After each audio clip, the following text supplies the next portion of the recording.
要覆盖也要种。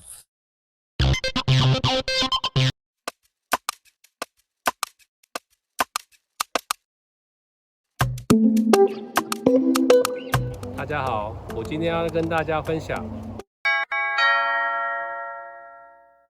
不是靠人去翻土，是靠植物去翻土。其实就是靠这个植物的根系去形成团粒。那土壤的下面其实有一个层次，它里面就有几千亿只的微生物。你如果去打乱它，你是不是就等于破坏了它们的层次？那这些微生物其实就是在分解这些有机物，就是植物的根系，所以不要去破坏它的意思就是这样子。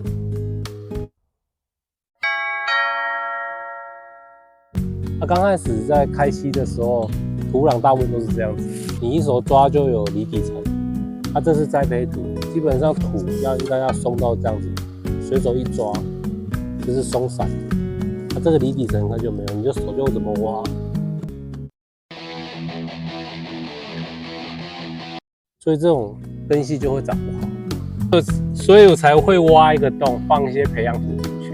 这个培养土就是要跟它混合结合，让它根系一直长，然后再让它扩展出去。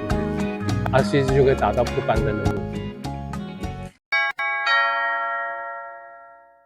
根系要整个让它达成翻土的效果，我最少要3到5年的时间。越久的话，状况越好。其实它就是把你的劳力跟你的那个肥力寄存在土壤里面，所以越后面会耕作越来越轻松。